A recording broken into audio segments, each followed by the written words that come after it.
ನಾವಿರೋದು ಇವಾಗ ಸಕ್ರೆಪಟ್ಟಣದಲ್ಲಿ. ಸಕ್ರೆಪಟ್ಟ ಕಡೂರು ತಾಲೂಕು, ಚಿಕ್ಕಮಗಳೂರು ಜಿಲ್ಲೆ. ಆಮೇಲೆ ಇಲ್ಲಿ ಕಿಂಗು ಸಕ್ರ ರಾಜ ಇದ್ದ, ಮಗಳಿದ್ರು ಇಬ್ರು.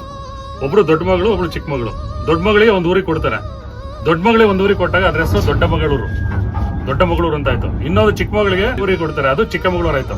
ಸೊ ಇಲ್ಲಿನ ರಾಜನ ಮಗಳ ಹೆಸರಲ್ಲೇ ಚಿಕ್ಕಮಗಳೂರು ಇರೋದು. ನಾವಿರೋದು ಪ್ಲೇಸ್ ಅಯ್ಯನಕೆರೆ ಅಂತ. ಇದಕ್ಕೆ ಒಂದು ಒಳ್ಳೆ ಹಿಸ್ಟರಿ ಇದೆ. ಇಲ್ಲಿ ಗೌರಿ ಹಳ್ಳ ಅಂತ ಇತ್ತು, ಗದ್ದೆಗೆಲ್ಲ ನೀರ್ ಬೇಕು, ಫಾರ್ಮ್ ಮಾಡ್ಬೇಕು ಅಂತೇಳಿ ಅವಾಗ ಏನ್ ಮಾಡಿದ್ರು, ಈ ಕೆರೆನ ಕಟ್ಟಿದ್ರು. ಇದು ಇರಿಗೇಷನ್ಗೋಸ್ಕರ ಕಟ್ಟಿರೋದು.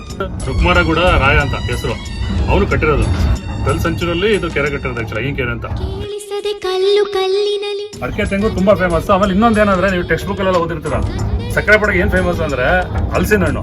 ನೀವು ಹಲಸಿನ ಹಣ್ಣು ಓಪನ್ ಮಾಡಿದ್ರೆ ಒಳಗಡೆ ತೋಳೆ ಫುಲ್ ನೀರ್ ಹಿಂಗ್ ಇಳಿಯುತ್ತೆ, ಜೇನುತುಪ್ಪ ಇಳ್ದಂಗೆ ಇಳುತ್ತೆ. ಇಲ್ಲಿ ಅದು ಸ್ಪೆಷಲ್ ಆಕ್ಚುಲಿ.